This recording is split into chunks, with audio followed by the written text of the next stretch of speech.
ለአመታት ያክል ኪሊያን ምባፔ የተመረጠ ተጫዋች ነበረ። ነገር ግን ይህ ሰው በጣም ችግር ነበረበት።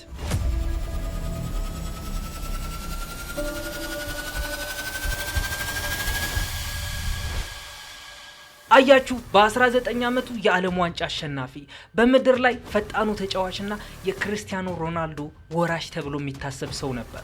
እያንዳንዱ ቢሊዮነር፣ እያንዳንዱ የስፖርት ዳይሬክተር፣ እያንዳንዱ የቅንጦት ስፖንሰር መጪውን በእርሱ ዙሪያ ለመገንባት የተመኙት ተጫዋች ነበር። በስተመጨረሻም 2024 ላይ ለሪያል ማድሪድ ሲፈርም የእግር ኳስን ታሪክ ፍጹም ያደርገዋል ተብሎ ተጠብቆ ነበር። ይልቁንም አንድ እንግዳ ነገር ተከሰተ። ሪያል ማድሪድ ተዳከመ። ፓሪስ ሴንት ጀርመን ደግሞ ጠነከረ። አሰልጣኞች ቁጥጥር ማጣት ጀመሩ። የቡድን አጋሮችን መቀያየር ጀመሩ። ግን እሱ ብቻም አይደለም፣ የተጫዋቾች መልበሻ ክፍልም ለሁለት ተከፈለ። በፒኤስጂ ሲከተሉት የነበሩት ክሶች በሪያል ማድሪድም መከሰት ጀመሩ። መከሰት ስላችሁ ግን ቃል በቃል በሚባል ደረጃ ነበር። You were the main guy, you leave to join a team that won the Champions League and the league before you got there. You don't win the Champions League, you don't win the league, no one expected Barcelona to win it. ይህ የሆነው ኪሊያን ምባፔ ችሎታ ስለሌለው አይደለም፣ ሰነፍ ስለሆነም አይደለም፣ ወይም በህይወት ካሉት ታላላቅ ተጫዋቾች መሃል አንዱ ስላልሆነም አይደለም። ብቃትና መሪነት ሁልጊዜም አንድ አይነት ስላልሆኑ ነው። እናም አንዳንድ ጊዜ አንድ ወጣት ኮከብ ለረጅም ጊዜ ሊሰማው የሚችለው አንድ አደገኛ ነገር አለ። እሱም ሁልጊዜ እሺ ሲባል ነው። በዚህ ምክንያትም ነበረ ኪሊያን ምባፔ በህይወቱ ሊያመልጠው ያልቻለው ብቸኛው ነገር እሱ ራሱ የሆነው። አያችሁ ኳስ ሲባል ያስጮኸናል፣ ያናድደናል፣ ያስደስተናል። ነገር ግን ሁልጊዜ የሚያስደስተን ነገር ቢኖር ይህ ቪዲዮ ማየት ሲጀምሩ ላይክ ብላችሁ ሲጀምሩት ነው። ሰብስክራይብ የምትለው በተን ጠቅ አድርጋችሁ ኮራ ብላችሁ የኔ ቻናል ቤተሰብ ስትሆኑ ነው። እናም እዚህ ፓርት ላይ ልብ ብላችሁ እንድታደምጡኝ እፈልጋለሁ። ምባፔ ፒኤስጂን በለቀቀ ማግስት ፒኤስጂ በስተመጨረሻ ቻምፒዮንስ ሊግ እንዴት ሊያሸንፍ ቻለ? እንደ ቶማስ ቱኬል፣ ሉዊስ ኤንሪኬ እና ዲዲየር ዴሻምፕ ያሉ አሰልጣኞች ሁሉ በመጨረሻ ለምን ተመሳሳይ ችግር ገጠማቸው? የሪያል ማድሪድ ደጋፊዎች በእግር ኳስ ታሪክ ትልቁ ተብሎ ለታሰበው ዝውውር ተጫዋቹ የውድድር ዘመን እንኳን ሳይጨርስ ለምን የቆጠራ ሰዓት ወይም ካውንትዳውን አዘጋጁለት? ኦንላይን ላይ በተደረገው የፊርማ ማሰባሰብም 73 ሚሊዮን የሚደርሱ ሰዎች ኤምባፔ ከሪያል ማድሪድ እንዲወጣ ይፈልጉታል። ይህ ማለት ግን ሁሉ የፈረመ ሰው የሪያል ማድሪድ ደጋፊ ነው ማለት አይደለም። የፈረንሳይ ብሔራዊ ቡድን ተጫዋቾችስ የገዛ ካፒቴናቸው በሌለበት ሰዓት ለምን እፎይታ ተሰማቸው? እዚህ ፓርት ላይም ነው ቴድ ኢዮብ ማንም ሰው ስለ ኤምባፔ ማውራት የማይፈልገውን ነገር እያወራ ነው የምትሉበት።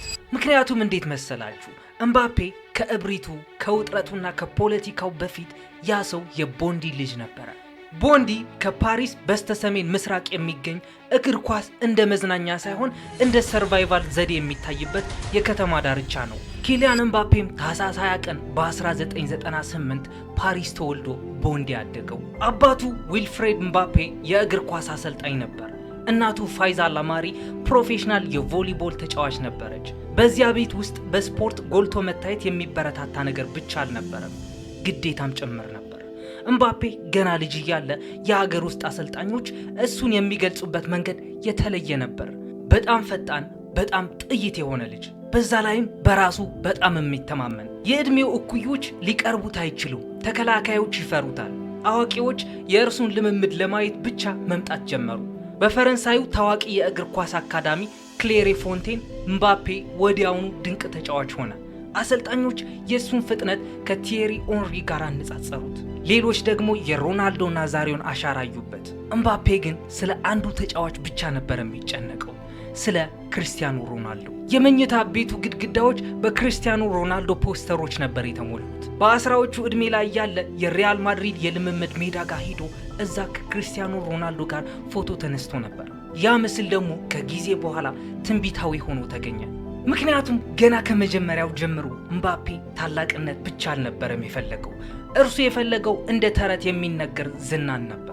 በሞናኮ የእርሱ እድገት ሊገታ የማይችል ሆነ። እድሜው 17 እያለ የፈረንሳይ ሊግ 1 ላይ ሲጫወት ፍጥነቱ በጣም እየጨመረ ሄደ። ማንቸስተር ሲቲ፣ ቦሩሲያ ዶርትመንድ፣ ጁቬንቱስ፣ አውሮፓ አንድ ታዳጊ በታላላቅ ተከላካዮች ላይ በሚያስፈራ መረጋጋት ጥቃት ሲሰነዝር ተመለከተ። 2018 ላይ ደግሞ እግር ኳሱ ቀድሞውኑ አንግሶት ነበር። በሩሲያው የዓለም ዋንጫ እምባፔ ከፔሌ በኋላ በዓለም ዋንጫ ፍጻሜ ላይ ግብ ያስቆጠረ የመጀመሪያው ታዳጊ ሆነ።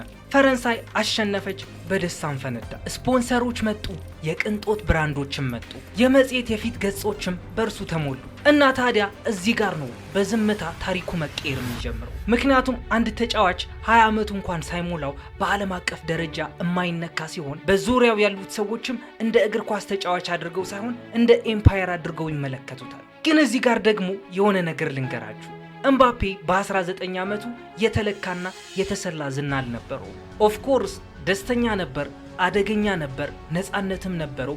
በዛ ላይ ደግሞ ፌመስ ነበር። 2018 የዓለም ዋንጫ ላይ በሊዮኔል ሜሲ አርጀንቲናን ላይ በፍጥነት ሲፈተለክ እግር ኳስ ራሱ በትውልዶች መካከል ቅብብሎሽ ያደረገ ይመስል ነበር። ግን ተንታኞች እምባፔ በዓለም ላይ ትልቁ ተጫዋች ይሆናል ወይ ብለው አልጠየቁም። የጠየቁት እስኪሆን ድረስ ምን ያህል ጊዜ ይፈጃል ብለው ነበር።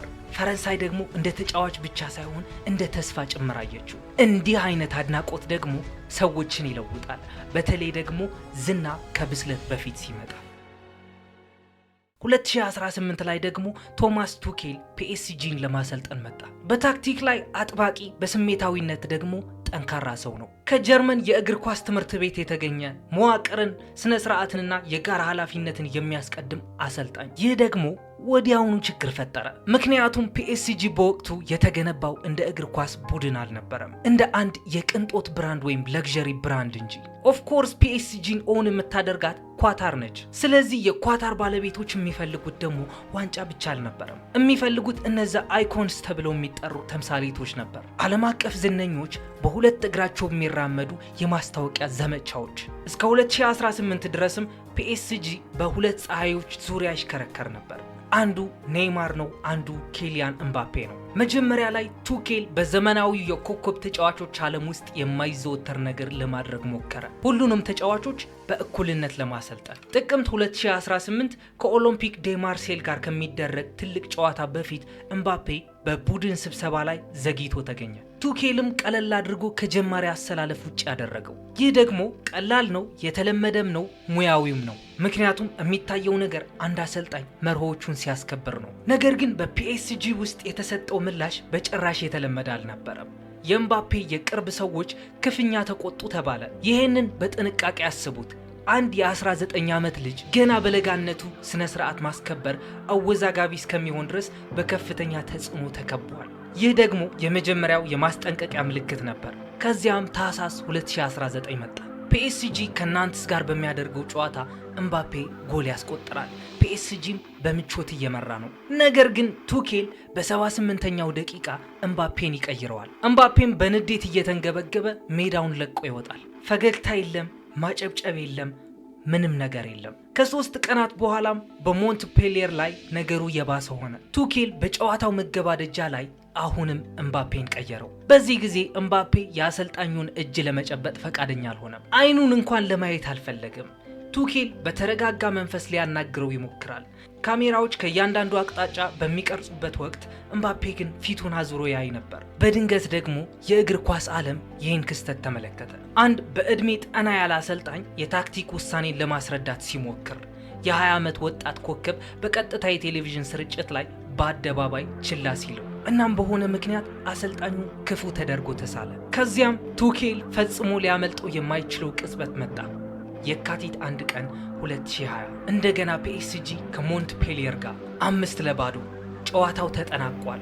ቱኬል የእግሩን ጤንነት ለመጠበቅና ለኤዲንሰን ካቫኒ ደቂቃዎችን ለመስጠት እምባፔን በ67ኛው ደቂቃ ቀየረው። ይህ ደግሞ ፍጹም ምክንያታዊ ውሳኔ ነው። እምባፔ ፊቱ ላይ በግልጽ በሚታይ ቁጣ ወደ ቤንች ያመራል። ቱኬል ትከሻውን ይዞ ለማስረዳት ሞከረ። እምባፔ ግን እጁን አራገፈበት። ጃኬቱን ለመልበስም እምቢ አለ። ከዛም በኋላ ቱኬል እግር ኳስ አሁን ላይ አሰልጣኞች ስለ ኮከብ ተጫዋቾች እንዳይነገሩ የሚከለክለውን ነገር ተናገረ። እኔ አሰልጣኝ ነኝ፣ ውሳኔውንም ወስነውም እኔ ነኝ። ቀጥሎም ከማንም አእምሮ ሊጠፋ የማይችል ንግግር አከለበት። እኛ እግር ኳስ ነው የምንጫወተው፣ ቴኒስ አይደለም። በወቅቱ መገናኛ ብዙሃን ቱኬልን ዘመናዊ ኮከብ ተጫዋቾችን የማይረዳ ግትር ጀርመናዊ አሰልጣኝ አድርገው አቀረቡት። ቱኬል ግን በትክክል ያስተዋለው ነገር ነበር። አንድ ልማድም ተመልክቶ ነበር። ክለቡ ቀስ በቀስ አይሆንም አይደረግም የማለት አቅሙ እያጣ እየመጣ ነበር። ግንቦት 2019 ኤምባፔ የፈረንሳይ ሊግ 1 የዓመቱ ምርጥ ተጫዋች ሽልማትን አሸነፈ። መድረክ ላይ በካሜራዎች ፊት ተጨማሪ ኃላፊነት ሊያስፈልገው እንደሚችል ወይም ምናልባት ሌላ ቦታ አዲስ ፕሮጀክት ሊጀምር እንደሚችል በዘፈቀደ ተናገረ። የፒኤስጂ ኃላፊዎችም ይህ ንግግሩን የሰሙት ከህዝቡ እኩል ነበር። ኤምባፔ ከእንግዲህ እንደ ተራ ተጫዋች አልነበረም የሚናገረው። እሱ ራሱ እንደ አንድ የኃይል ሚዛን ወይም ሌቨሬጅ ሆኖ ነበር የሚናገረው። ከዚያም ከክለብ ብሩጅ ጋር የተደረገው የቻምፒዮንስ ሊግ ጨዋታ መጣ። ቱኬል ቅያሪ ወንበር ላይ ያስቀመጠው። ኤምባፔም ተቀይሮ ሲገባ ሃትሪክ ነበር የሰራው። ከጨዋታው በኋላ ግን ኤምባፔ የተናገረው ነገር ነበር። ቡድኑ ካለኔ እንዴት እንደሚሆን ለማሳየት ፈልጌ ነበር አለ። ይህ ደግሞ ብዙ ሰዎች እንደ ማስጠንቀቂያ ነበር የወሰዱት። ምክንያቱም እንዴት መሰላችሁ? ብዙ ተጫዋቾች ካለኔ አይታሰብም ብለው ያስባሉ። ነገር ግን ትክክለኛውና አደገኛው ቅጽበት ክለቡ የሚናገሩትን ነገር ማመን ሲጀምር ነው። እስከ 2022 ድረስ ፒኤስጂ ሙሉ በሙሉ ለኤምባፔ ፕሮጀክት እጁን ሰጥቶ ነበር። ፒኤስጂ የእግር ኳስ ቡድን ብቻ አልነበረም እየገነባ ያለው፣ በመንግስት የሚደገፍ ዓለም አቀፍ የምስል ግንባታ ፕሮጀክት እንጂ። ኳታርም በክለቡ ላይ በቢሊዮኖች የሚቆጠር ገንዘብ አፍስሳለች። የዓለም ዋንጫም እየቀረበ ነበር። ኤምባፔ ደግሞ ወጣት ፈረንሳዊ፣ ለማስታወቂያ የሚመችና ቀድሞውኑ በዓለም የታወቀ በመሆኑ ለዚህ ፕሮጀክት ፍጹም ማዕከል ሆነ። ለፒኤስጂ ብቻ አይደለም ብላችሁ ለአጠቃላይ ለፕሮጀክቱ። እዚህ ፓርት ላይም ሪያል ማድሪዶች እሱን ማስፈረማቸው አምነው ነበር። የስፔን ጋዜጦች ያለ ጊዜው ደስታቸውን ገለጹ። ፍሎረንቲኖ ፔሬዝ ህልሙ የተሳካ መሰላቸው። ከዚያም በድንገት ኤምባፔ ከፒኤስጂ ጋር ውሉ አሳደሰ። ውሉ ኦፍኮርስ ታሪካዊ ነበር። ከፍተኛ ደሞዝ አለው፣ ከፍተኛ ጥቅማ ጥቅምም አለው። ፒኤስጂ ተቋሙን በአንድ ተጫዋች ዙሪያ ገነባው። በአንድ ሰው ዙሪያ የሚገነቡ ተቋማት ደግሞ መጨረሻቸው መሰበር ነው የሚሆነው። ምክንያቱም እያንዳንዱ አለመግባባት ፖለቲካዊ ይሆናል። እያንዳንዱ ተቀይሮ የሚገባው ተጫዋች ሌላ ምሳሌያዊ ትርጉም ይሰጠዋል። እያንዳንዱ ትችትም እንደ ክህደት ይቆጠራል። ይህ በእንዲህ እንዳለም በፈረንሳይ ብሔራዊ ቡድን ውስጥ ሌላ ውጥረት በዝምታ አደገ። ብዙ አንጋፋ ተጫዋቾች አንቷን ግሪዝማን የቡድኑ ካፒቴን መሆን ይገባዋል ብለው ያምኑ ነበር። ግን ካፒቴንነት ለኤምባፔ ተሰጠ።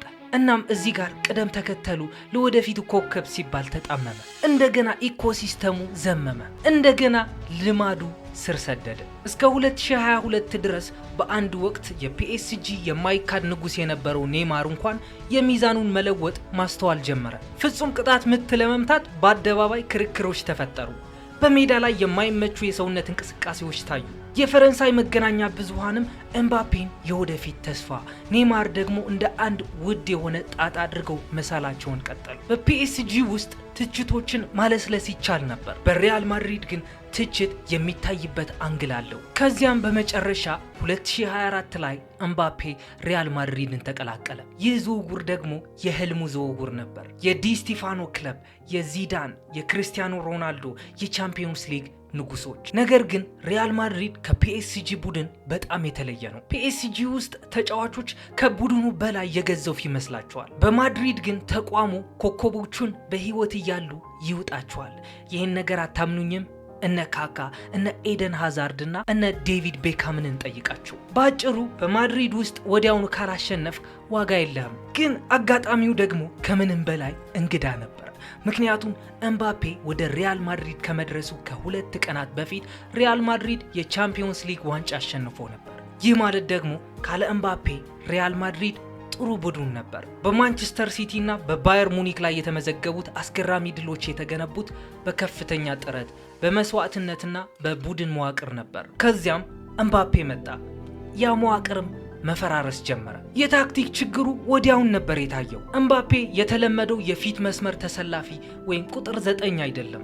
ሁልጊዜም ወደ ግራ መስመር ያደላል። በዚያ ቦታ ነው ነፍስ የሚዘራው። ነገር ግን ችግሩ ያ ቦታ ቀድሞውኑ የቪኒሺየስ ጁኒየር ቦታ ነበር። ቪኒሺየስ ደግሞ በግራ መስመር ላይ እጅግ በጣም የታወቀ አጥቂ ነው። ይህ ማለት ደግሞ ሪያል ማድሪድ በአንድ መስመር ላይ ለመጫወት የሚፎካከሩ ሁለት ተጫዋቾች አሏት ማለት ነው። Look at where he goes and get the ball again. No 9.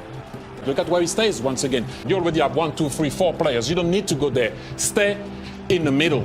But because he likes to go on the left, just like Vinicius, have a look. Ball's going to go. Camavinga now is your most advanced player. You don't want that, really. But again, now you're here. Try to stay in and around the box.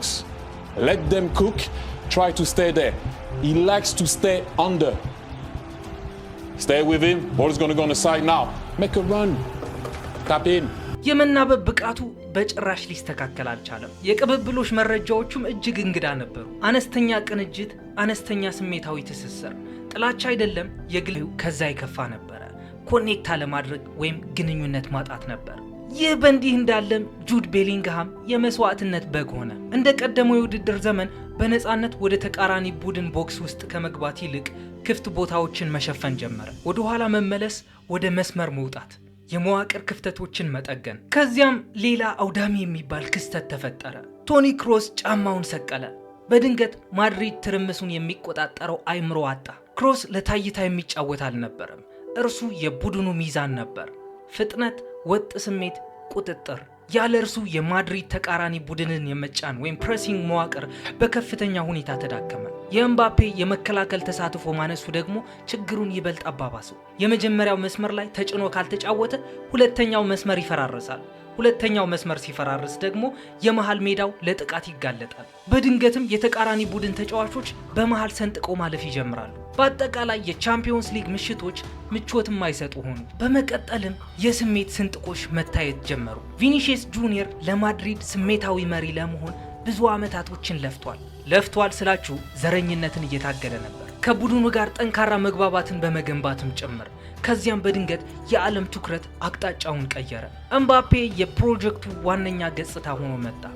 ከፍተኛው ደሞዝ፣ ትልቁ የማስታወቂያ ማሽን፣ የወደፊቱ የባላንዶር ተስፋ። ቀስ በቀስም ድባቡ ተለወጠ።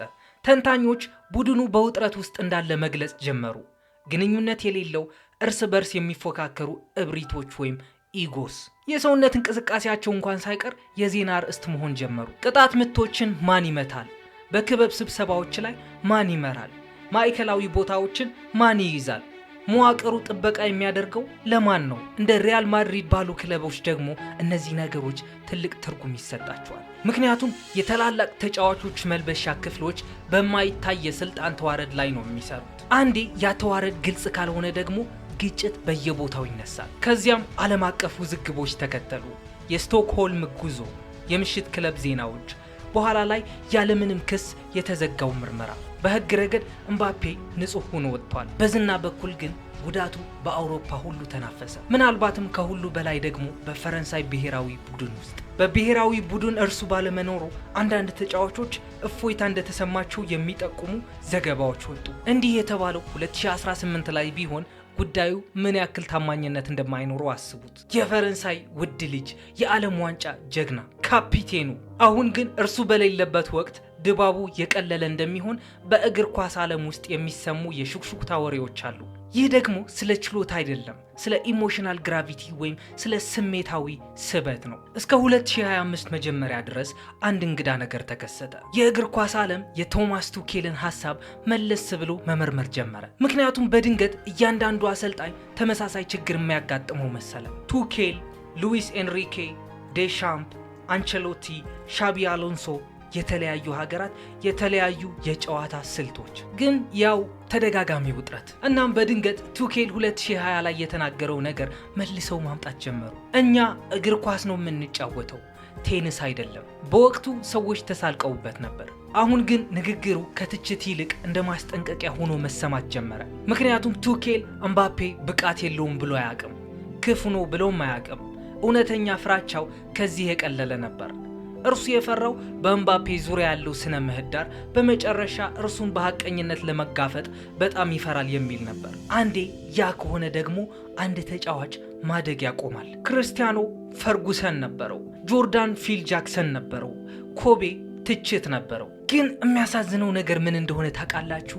ከዚህ ሁሉ ክስተት በኋላ ኤምባፔ ጥፋቱን ያመነ ወይም ችግሩን የሚያውቅ ሰው አይመስለኝም። ግን ደግሞ ስታስቡት ጭራቅ አይደለም፣ ክፉ ሰውም አይደለም። ይህ ታሪክም የሚያስጠላ ሳይሆን አሳዛኝ የሚያደርገውም ይህ ፓርት ነው። እናም እስካሁን ድረስ የለፈለፍኩትን ነገር ከተመቻችሁ ኦፍኮርስ ይመቻችኋል። ይህን ቪዲዮ እስካሁን ድረስ ቁጭ ብላችሁ እያያችሁት ከሆነ ላይክ የምትለውን በተን ያልተጫናችሁ ሰዎች ላይክ በሉ። ሰብስክራይብ ያላደረጋችሁ ሰዎችም አሁኑኑ ሄዳችሁ ጠቅ አድርጉና ኮራ ብላችሁ የቴድ ኢዮብ ቻናል ቤተሰብ ሁኑ። እናም ቀጣይ ባበደ ስቶሪ እስክንገናኝ ድረስ ሰላማችሁን ያብዛልኝ። ይመኝ